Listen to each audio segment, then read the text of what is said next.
by modified Soviet-era RKG anti-tank grenades. Thanks to 3D printing technology, these outdated grenades have been given a new lease of life by the printed plastic tail fins, which are attached to stable the weapons as they fall.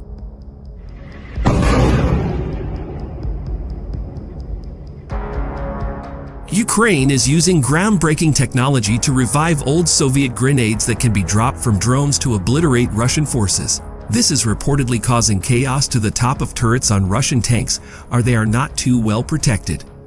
The weak armor on the top of the vehicles leaves them more exposed to these attacks from above. And worryingly for the Russians, these weapons are made even more effective as they cannot be seen or heard.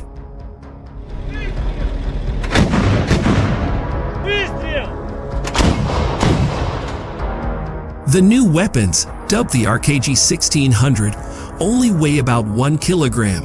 Parachutes are also used to stabilize the grenade as it falls at a 90-degree angle to make sure it strikes its target with maximum effect. The size of the weapons also means that they can potentially be dropped using regular civilian drones that can be bought online, turning them into unmanned bombers.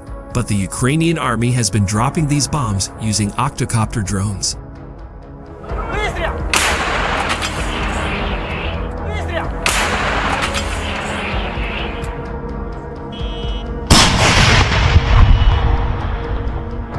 These drones are super light and can carry cameras, which means they can be operated from hundreds of meters away on unsuspecting targets. The Telegraph reports that this small size makes them almost impossible to see or hear from the ground. Tests have reportedly proved that the grenades can be dropped from a huge height of 300 meters and still successfully smash into a 1-meter target.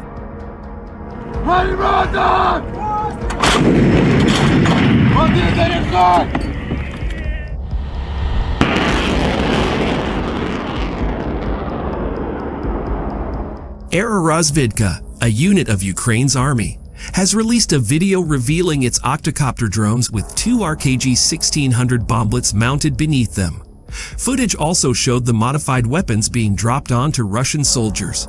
A drone also dropped an RKG 1600 on a Russian logistics vehicle. The news of this weapon will likely spark terror among Russian forces, which had already been losing vast numbers of tanks due to anti-tank weaponry.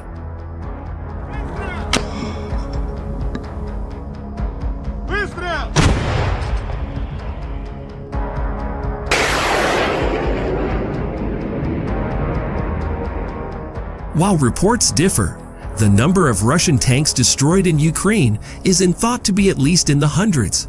Ukraine's army reported in April that over 680 had been destroyed since the start of Russia's invasion in mid-February. The RAND Corporation and the IISS, International Institute for Strategic Studies, reported that Russia had about 2,700 main battle tanks at the beginning of the war.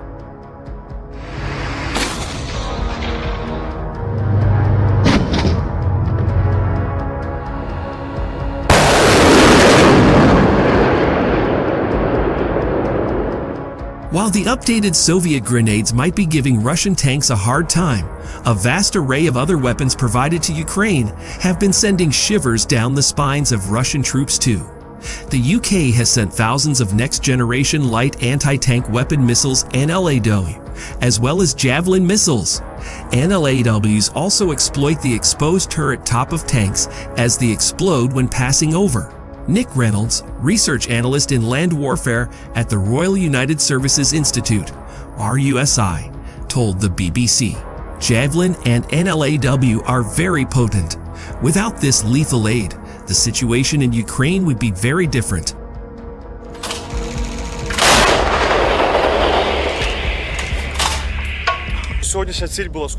In this video with a US-supplied Mk-19, the gunner actually looks over the drone operator's shoulder to see the fall of shot second after he is fired. With a couple more tries, the gunner puts the pattern of explosions right on top of the target. The crew then pick up the 70-pound weapon and move off before the Russians can locate them and return fire. This technique has 2 huge advantages. One is that an aerial observer can easily spot enemy troops who are lying down, crawling, or behind cover, which would make them invisible to observers on the ground.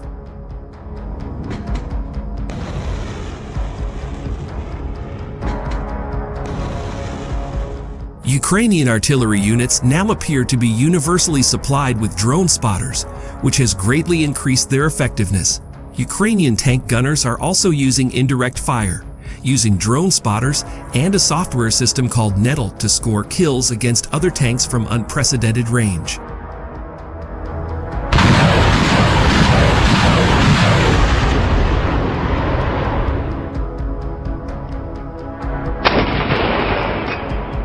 The latest videos suggest that drone-directed fire is now taking place at the lowest tactical levels. And unlike traditional artillery fire, it seems to be on a basis of one drone per gun rather than one per battery, making the most efficient use possible of ammunition. The fact that a $1,000 drone can turn a 1970s weapon into a precise, lethal indirect weapon should be an eye-opener. This is very much an improvisation in the field with off-the-shelf kit.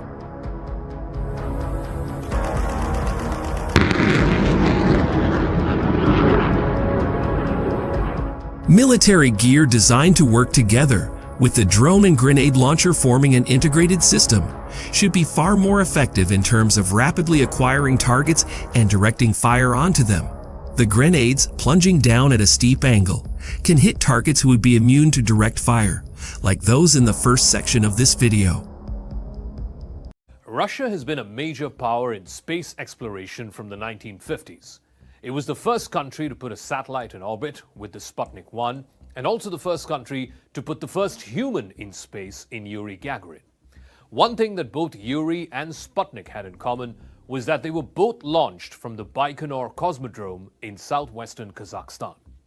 Much before Kazakhstan became an independent country, Baikonur was a symbol of pride for Russia, and since it became an independent country in 1991, this cosmodrome has become a symbol of cooperation between Moscow and Astana. But now, the war in Ukraine is sowing deep divisions in Kazakh society. A large number of Kazakhs are openly supporting Ukraine in this war. Some of them have even taken up arms to fight for Ukraine. An almost equal number is also supporting Russia.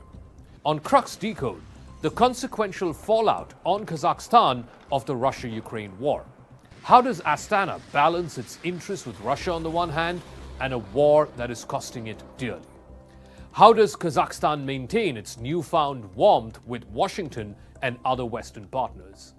And is the current Kazakh president, Tokayev, indebted to Vladimir Putin for saving his job in January of last year?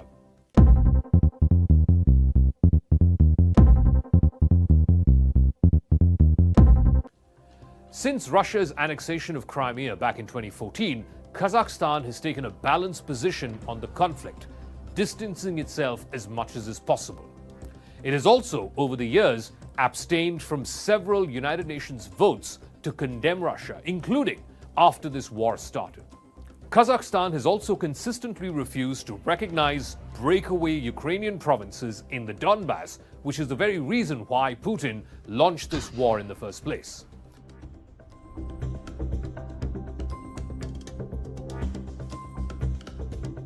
Astana maintains its traditionally close relationship with Moscow despite ongoing Western courting.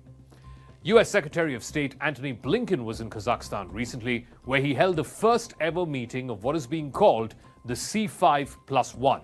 That is, all the Central Asian republics, Kazakhstan, Kyrgyzstan, Tajikistan, Turkmenistan, and of course Uzbekistan, along with the United States. For the last 20 years during the war on terror in Afghanistan, America needed these Central Asian republics for transit routes into Afghanistan. But as the war winded down, America started engaging less and less with these countries, and also alternate routes opened up into Afghanistan. But while the government of Kazakhstan tries to keep neutral, there are Kazakhs, both in Kazakhstan as well as ethnic Kazakhs who live in Russia, as well as Ukraine, all of whom seem to have picked one side or the other in this war. In Russia, there are ethnically Kazakh regions and towns that became a part of Russia during the Russian imperial expansion through the 12th, 13th, 14th, and 15th centuries. There are also recent immigrants who moved to Russia during the Soviet regime. In Ukraine, there is a Kazakh diaspora tracing its roots mostly through the Soviet era. Over time, many Kazakhs have moved to Ukraine for work or family or education. As Russian President Vladimir Putin's invasion of Ukraine has progressed, some Ukrainian Kazakhs have taken up arms to defend Ukraine. There are no exact numbers of how many Kazakhs have directly participated in this war, but unofficial estimates say it could be a few thousand.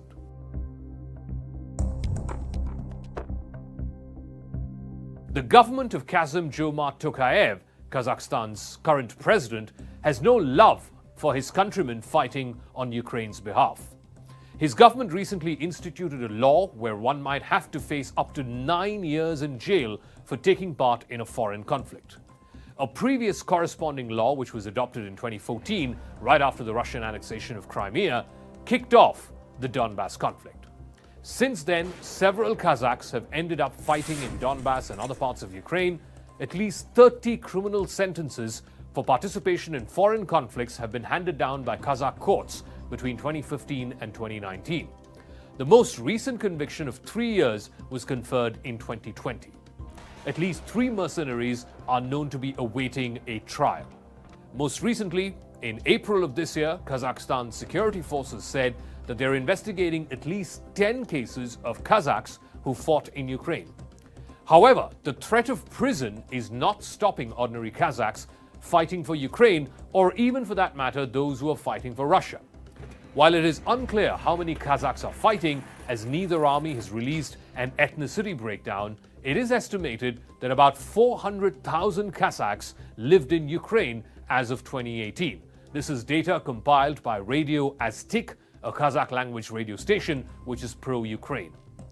By the 2021 census in Kazakhstan, about 600,000 ethnic Kazakhs were living in Russia. The Kremlin's partial mobilization did not spare even the traditionally Kazakh-populated regions of the southwestern part of Russia. Anti-war activists argue that Kazakhs, as well as other ethnic minority Russians like Chechens and Uzbeks, are being racially targeted for heavier mobilization. Since 2014, there have been various interviews and videos, testimonials of ethnic Kazakhs fighting against Ukraine. Like I said, the exact number is unknown, but Russian media, which are penchant for exaggeration, claims that hundreds of thousands are on our side.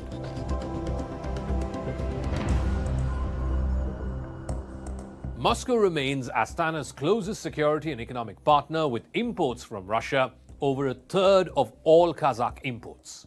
This is mostly finished manufactured goods like cars and home appliances, smartphones, etc., in return for Kazakh oil and minerals. In 2022, according to the Kazakhstan National Statistical Bureau, 36% of all of the country's imports came from Russia. Russian and Soviet cultural legacies are still very strong in Kazakhstan. In fact, less than half of the population uses the Kazakh language. More Kazakh people use Russian in their everyday life. Signboards on major roads and shops in Almaty or in Astana are more in Russian than they are in Kazakh.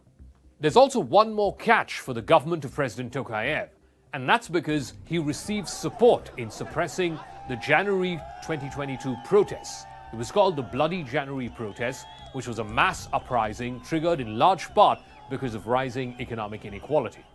The uprising was put down by Kazakhstan's authorities after an official request from Astana. The Collective Security Treaty Organization, or the CSTO, which is a Russian-dominated military alliance, sent about 2,500 troops, most of them Russian, to support the government of Kazakhstan. Besieged by great power interests from all sides, Kazakhstan's official policy since 1991, since it became an independent country, has been a careful balancing act between different world powers. But that may be under serious strain now. This is yet another example of a country that is being forced to rebalance its interests because of a war in its neighborhood.